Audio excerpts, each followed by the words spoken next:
कि आप सबको स्मरण होगा 2014 और 2019 में हमारे देश के माननीय प्रधानमंत्री श्री नरेंद्र मोदी जी, उस समय हमारे भारतीय जनता पार्टी के राष्ट्रीय अध्यक्ष माननीय अमित शाह जी आदरणीय मुलायम सिंह जी के सम्मान में इस लोकसभा क्षेत्र में प्रचार करने नहीं आए थे। याद है आप लोगों को? उसके बाद भी यहाँ की जनता ने भारतीय जनता पार्टी के प्रत्याशी श्री प्रेम सिंह साक्य जी को रिकॉर्ड अपने आशीर्वाद देने का काम किया। लेकिन 2019 के लोकसभा चुनाव के लिए मैदान में जाने से पहले श्री मुलायम सिंह यादव जी को मालूम था और उन्होंने आदरणीय मोदी जी को आशीर्वाद दिया था कि आप 2019 में फिर चुन करके आवे और आप देश के प्रधानमंत्री के रूप में देश को जो आगे बढ़ाने का काम कर रहे हैं उसको आगे बढ़ाने का काम करें। मैं आप सभी मैनपुर वासी एक एक कार्यकर्ताओं से, यहाँ की जनता जनार्दन से यह अपील करता हूं कि रघुराज साक्य जी को भारतीय जनता पार्टी के केंद्रीय नेतृत्व में प्रत्याशी बनाया है। आप सब खुश हो कि नहीं? बताओ, मुझे हाथ लगा बताओ।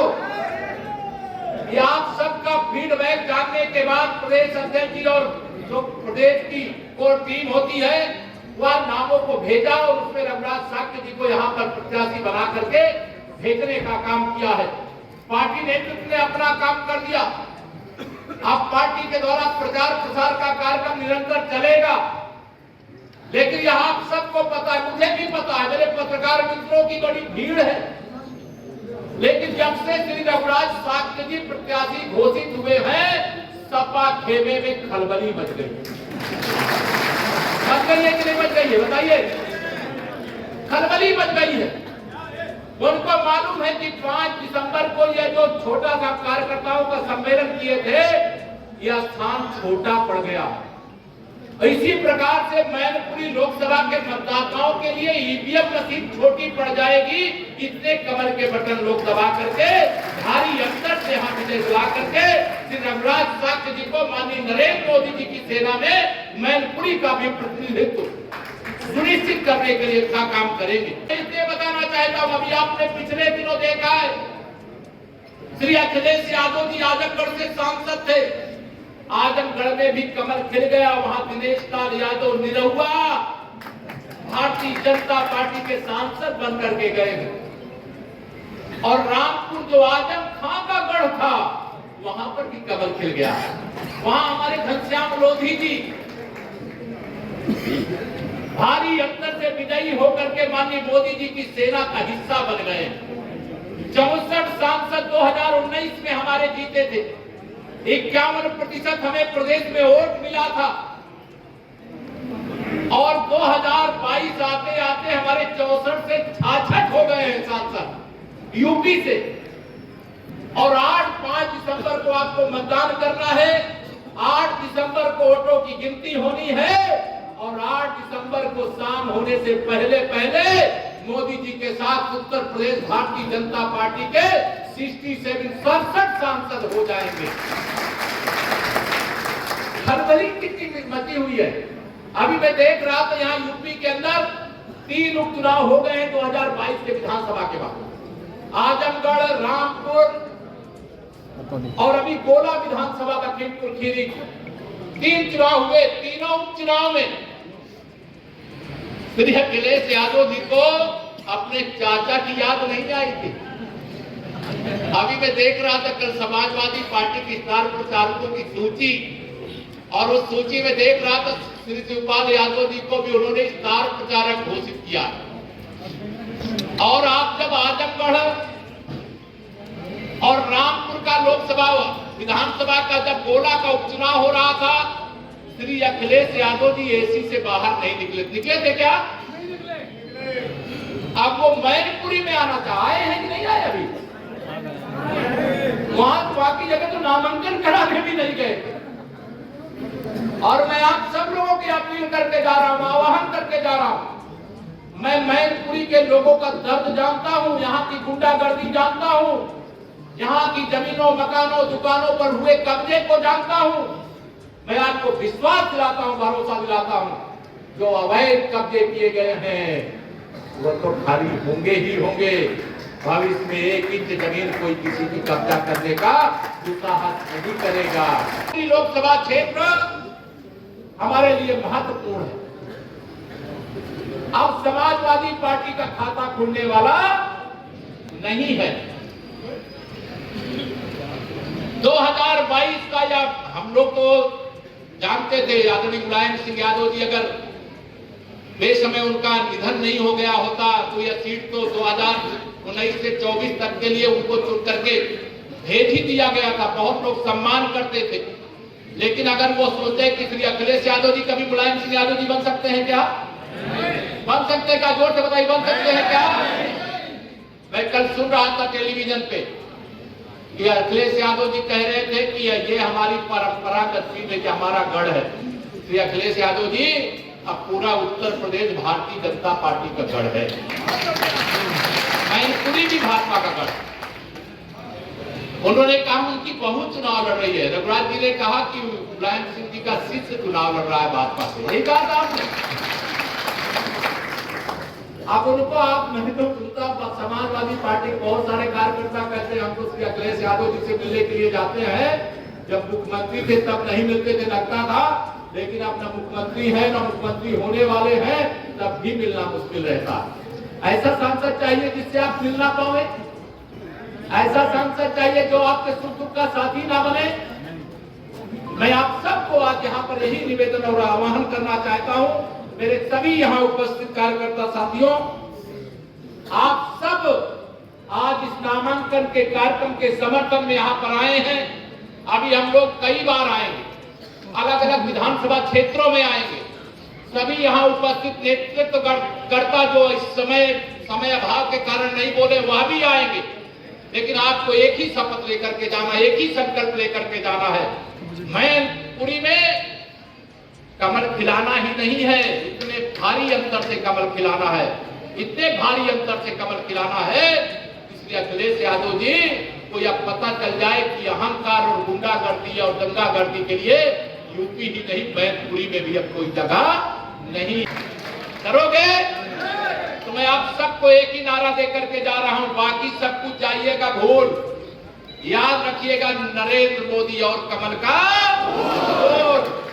उत्तर प्रदेश में आदरणीय योगी आदित्यनाथ जी के नेतृत्व में 2017 में हमारी पहली बार सरकार बनी, 2022 में हमारी दूसरी बार सरकार बनी, केंद्र में 2014 में हमारी पहली बार सरकार बनी और 2019 में दूसरी बार सरकार बनी। तीसरी बार भी उत्तर प्रदेश केंद्र में माननीय मोदी जी के नेतृत्व में सरकार बनेगी। आपको विश्वास है कि नहीं विश्वास है? बताइए। 2024 में भी मोदी जी के नेतृत्व में सरकार बनेगी। लेकिन अगर डबल इंजन सरकार के माध्यम से जो विकास की योजनाएं हैं वो मैनपुरी नहीं आएगी तो मैनपुरी का विकास अधूरा रहेगा।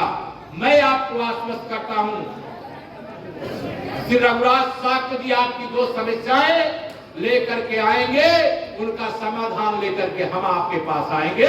लेकिन आप सबको यही जिम्मेदारी लेकर के जा रहे हैं। यहाँ मंच पे तमाम जिम्मेदार लोग बैठे हैं और मुझे ये कहने में मुझे पत्रकार की यदुवंशियों का क्या होगा? मैंने कहा ये अंदर की बात है, इस बार यदुवंशी भी लोकसभा के उपचुनाव में हमारे साथ है कि नहीं बताइए? उसमें से भारी हिस्सा इस बार कमल के फूल की बटन दबाएगा, बाकी तो सब हमारा है, बाकी सब हमारा। और मैं यह विश्वास के साथ कह सकता हूं, कम से कम 2 से 3 लाख वोटों के अंतर से श्री रघुराज साक्य जी मैनपुरी लोकसभा चुनाव जीत करके भारत की संसद में आपके आशीर्वाद से पहुंचेंगे। आप सबसे लंबी बातें न करके अध्यक्ष जी को भी बोलना है और आगे के कार्यक्रम भी हैं। आगे जब आएंगे तो विस्तार से आप सबके बीच में जो कार्यक्रम बनेंगे उन कार्यक्रमों में रहेंगे, बातचीत करेंगे। बहुत लोगों के साथ आज फोटो भी नहीं खिंचा पाए, लेकिन जब फोटो खिंचाने का काम विधानसभा वार आकर के करेंगे, लेकिन कमल खिलाएंगे, कमल खिलाएंगे, कमल खिलाएंगे, यह संकल्प लेकर के जाएं। यही अपील करते हुए देता हूं अपनी वाणी को विराम। जरा दोनों हाथ उठा करके बोलिए जय श्री राम। यूपी आज गुंडागर्दी से मुक्त हो गया है, दंगों से मुक्त हो गया है, अपराध से मुक्ति की ओर है और विकास की गंगा बह रही है। समाजवादी पार्टी को आपने समाजवादी पार्टी बनाने का जिम्मा तो 2014 में ही पूरा कर दिया था, लेकिन 2017 के विधानसभा चुनाव में 47 विधानसभा सीटों में सिमट करके रह गए और 2022 के विधानसभा सीटों चुनाव में बड़े बड़े दावे करने के बाद भी अकेले मैनपुरी लोकसभा में हम देखें तो हमारे दो माननीय विधायक यहां से जीत करके गए हैं और वहां एक कैबिनेट मंत्री हैं, एक विधानसभा में मुख्य सचेतक हैं। अब इस क्षेत्र से लोकसभा में प्रतिनिधित्व होना चाहिए कि नहीं होना चाहिए, बताइए। समाजवादी पार्टी को वोट देने का मतलब क्या यहाँ विकास की शुरुआत होगी क्या? अगर विकास की गंगा बहाना है तो श्री रघुराज साक्य जी को भारी मतों से आपको विजयी बनाने का काम करना है, क्योंकि समाजवादी पार्टी को वोट देने का मतलब अपना वोट बर्बाद करना है।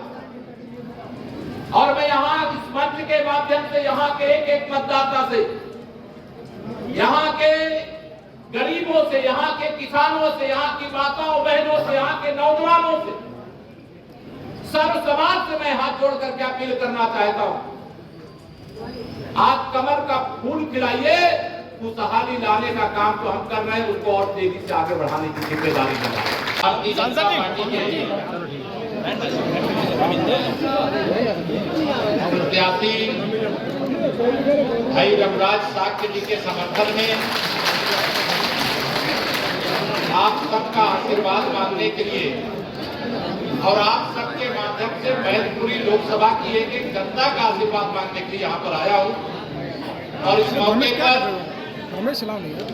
भारतीय जनता पार्टी जो विश्व की सबसे बड़ी पार्टी है, हमारे पार्टी के प्रदेश अध्यक्ष आदरणीय भूपेंद्र चौधरी जी, मंत्री परिषद में हमारे साथी आदरणीय योगेंद्र उपाध्याय जी, आदरणीय जयवीर सिंह जी, भारत सरकार के मंत्री आदरणीय बीएल वर्मा जी को इस उपचुनाव में लोकसभा में भारी वोटों से विजयी करवाने की अपील करने को मैं अपनी बात शुरू करूं उससे पहले उत्तर प्रदेश के मुख्यमंत्री रहे, देश के रक्षा मंत्री रहे श्रद्धेय मुलायम सिंह यादव जी को अपनी श्रद्धांजलि अर्पित करता हूं। मैं आज यहां से आने के बाद सबसे पहले पूज्य महाराज स्वामी एक रसानंद जी के परम सिद्ध पूज्य महामंडलेश्वर स्वामी शारदानंद की सरस्वती जी का जो आकस्मिक गोलोकवासी हो गए हैं, आश्रम में भी जाना था, जा नहीं पाया, उनके उत्तराधिकारी विश्व हिंदू परिषद का जो केंद्रीय मार्गदर्शक मंडल उसके सदस्य महामंडलेश्वर हरिहरानंद सरस्वती जी महाराज, मैं अभी जब अगली बार आऊंगा तो वहां पर भी जाना होगा।